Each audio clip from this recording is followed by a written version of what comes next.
Bien-aimés dans le Seigneur, bienvenue dans ce nouveau numéro. Nous sommes au ministère de vie et de restauration des familles. Alors, nous sommes en train de partager avec vous des clés, bien sûr, aux personnes célibataires, des clés donc qui vont vous aider à opérer un bon choix.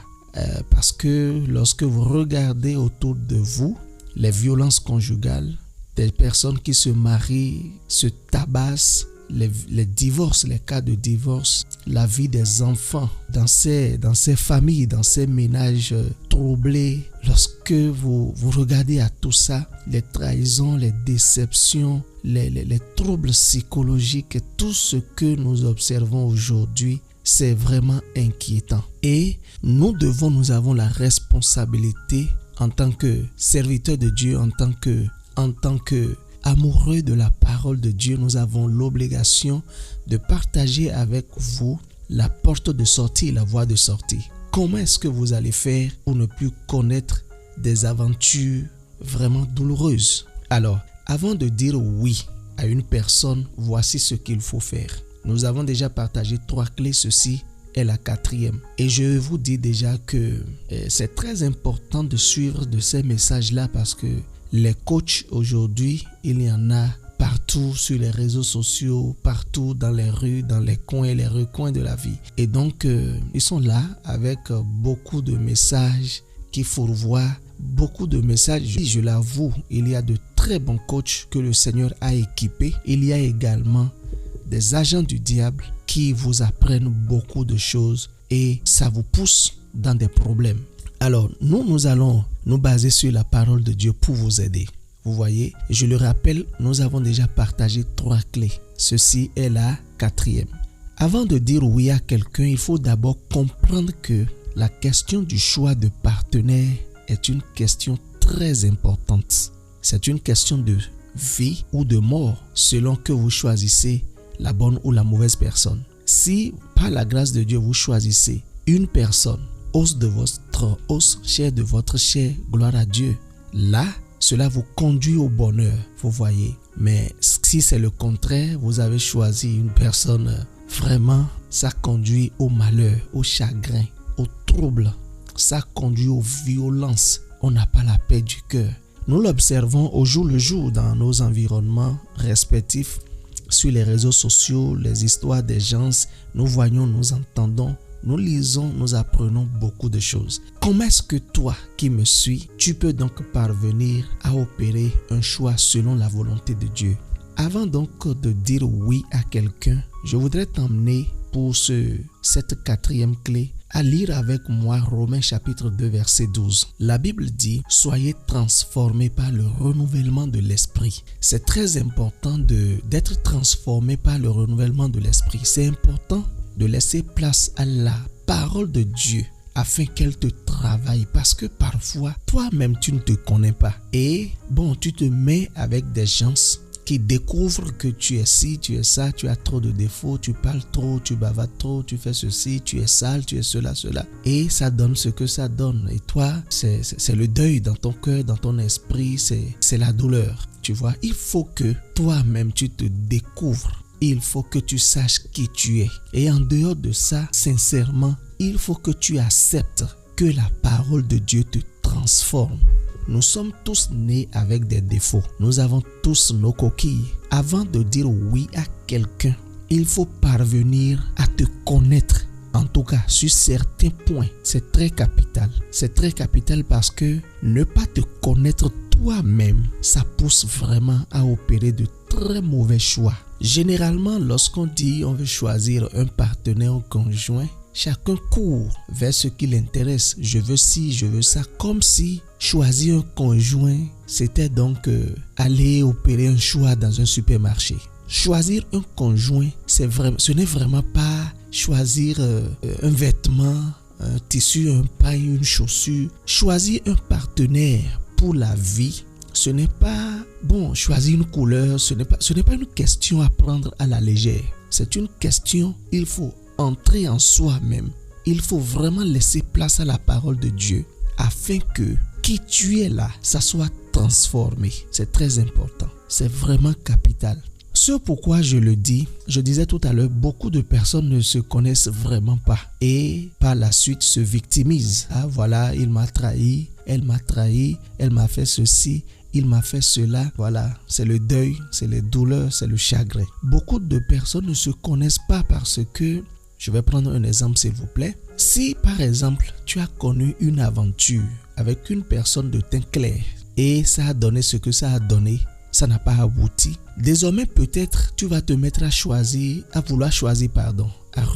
à vouloir choisir une personne de teint noir ou de teint bronze, de teint café. Simplement pourquoi? Parce que pour toi, les personnes de teint clair trahissent. Vous savez, nos critères dont nous parlons là, moi j'ai mes critères, moi je sais ce que je veux, moi j'ai mon goût. En matière de choix de partenaire de vie, le goût, les critères, on doit les faire taire. Je sais de quoi je parle parce que nous jugeons l'apparence et nous opérons le choix ou bien nos choix en fonction de nos expériences, en fonction de ce que nous avons déjà vécu, nous avons déjà entendu, nous avons déjà vu, même dans les feuilletons. On choisit parfois. Nos critères sont faits de nos expériences. Nos critères sont faits de ce que nous avons déjà vu, entendu. Nos critères sont faits de tout ce que les autres nous ont déjà dit. Et donc, nos critères sont imparfaits. Dans le choix d'un conjoint pour la vie, les critères ne doivent pas intervenir. C'est très important. Si tu es né dans une famille polygame où papa n'a pas été gentil, il a fait souffrir maman, ou tout ça, écoute, il doit y avoir forcément un deuil en toi. Il doit y avoir forcément un problème là-bas. Et en voulant choisir, tu vas établir des critères en fonction de la famille d'où tu sors. Nos critères sont imparfaits. Seule la volonté de Dieu pour toi est parfaite. Nous l'avons déjà dit. Ça, on a partagé cela avec vous dans la 3e clé. C'est très important. Alors, ce pourquoi je dis tout ça, je vais avancer un peu. Vous savez, peut-être que tu as connu une aventure avec quelqu'un et ça a fait mal, ça n'a pas abouti et tu n'es vraiment pas guéri de cela. Tu n'as pas fini avec le deuil. Tu n'as pas fini de faire le deuil de cette aventure qui n'a pas abouti avec tel monsieur ou bien avec telle fille. Cela reste en toi. Si tu n'es pas transformé par le renouvellement de l'esprit, si tu ne donnes pas place à la parole de Dieu, de te régénérer, tu vas sortir d'une déception à une autre. Je te parle de l'importance de la parole de Dieu dans le choix d'un partenaire. L'importance de la parole de Dieu. L'importance des enseignements bibliques. Lorsque l'on a donc ces expériences, ce deuil, lorsqu'on a ces limites-là, les critères, tout ça, qu'est-ce que cela produit? Cela produit en nous des attitudes de mépris. La chose à ôter de ta vie, c'est le mépris. Le mépris de ton prochain. On va lire quelque chose rapidement avant que je ne t'explique. La Bible dit dans Proverbe 11, verset 12, « Celui qui méprise son prochain est dépourvu de sens. » Celui qui méprise son prochain est dépourvu de sens. Bon, on va lire encore. Proverbe 14, verset 21, la Bible dit, « Celui qui méprise son prochain commet un péché. » Ah oui, ça, il faut que tu comprennes déjà. Je l'avais déjà dit, tu dois donner de la place à la parole de Dieu.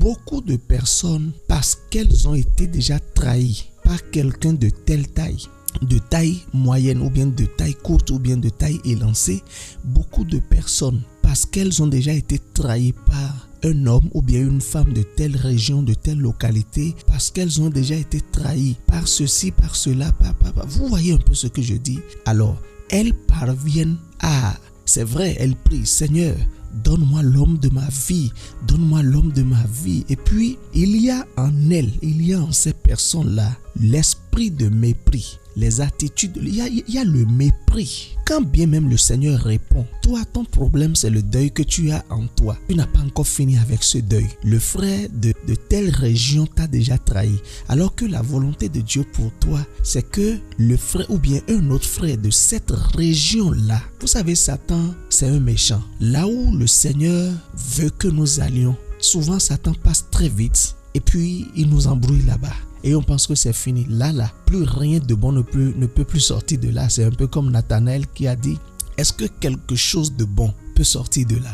je voudrais vous inviter à vous débarrasser de vos attitudes liées au mépris. Ne méprisez personne. Lorsque vous priez pour choisir un partenaire, Dieu est capable de vous donner qui il veut.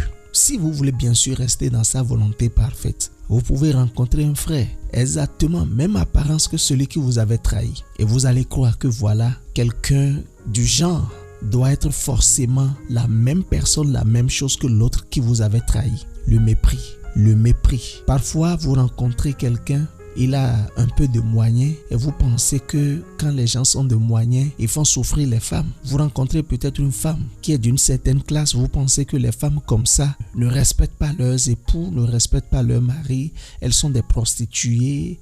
Et puis, il y a les préjugés, il y a le mépris, les préjugés. Vous savez, lorsque vous n'êtes pas transformé par le renouvellement de l'esprit, ces attitudes en vous vont faire que vous allez passer à côté de la volonté de Dieu. C'est très important. Si vous avez connu des aventures qui n'ont pas marché et qui ont causé en vous du chagrin, de la douleur, de la souffrance, il faut faire le deuil et finir avec ça avant de prétendre réellement donc passer à la prière pour demander que Dieu vous donne l'homme ou la femme de votre vie. C'est capital. Alors, c'est ce que je tenais donc à partager avec vous. Débarrassez-vous donc du mépris. Ne méprisez personne. Lorsque vous priez que Dieu vous donne l'homme de votre vie, la femme de votre vie, vous ne devez mépriser personne. Il est de taille élancée, il est de taille courte, il est de... Vos critères, vous devez les balayer et laisser place à la volonté de Dieu. C'est très important. Nos critères sont imparfaits. Nos critères sont faits à base de nos expériences, à base de ce que nous avons appris, à base de ce que nous connaissons, à base des expériences, des douleurs, des trahisons que nous avons déjà vécues. C'est très important de comprendre cela. Alors, qu'est-ce qu'il faut faire? Il faut faire un déménagement mental. Il faut déplacer tout ce qui ne va pas. Il faut comprendre que la parole de Dieu doit t'aider à te débarrasser de tout ce qui est lié au mépris, au préjugé. Je ne sais pas si tu as pu comprendre quelque chose. Dieu te bénisse abondamment. C'est très capital de comprendre que lorsque tu as connu des aventures qui n'ont pas marché, Dieu est capable, rien n'est impossible à lui, de te donner ce que tu mérites, l'homme que tu mérites, la femme que tu mérites selon sa volonté parfaite. Le problème aussi, nous pensons que voilà, telle personne ne me mérite pas. Ah voilà, moi je suis de telle classe. Ah moi je suis ceci, moi je suis cela. Écoutez, nous ne sommes rien. Tu peux avoir le doctorat et épouser une vendeuse de poissons fumés. Tu peux avoir l'agrégat et épouser un menuisier. Tu peux être fonctionnaire et épouser une bonne dame. Tu peux être ce que tu es et épouser, si tu veux bien sûr que la volonté de Dieu s'opère dans ta vie. Nous voulons, il y a ce complexe-là, il y a ce problème. On veut toujours quelqu'un et puis... Vous comprenez déjà ce que je dis. Dieu vous bénisse abondamment. Notre contact WhatsApp, si vous souhaitez aller plus loin avec nous dans ces enseignements, c'est le 98. Si vous êtes au Bénin, bien sûr. Sinon, nous sommes au Bénin en Afrique de l'Ouest. Plus 229 98 35 53 14. Dieu vous bénisse. Shalom.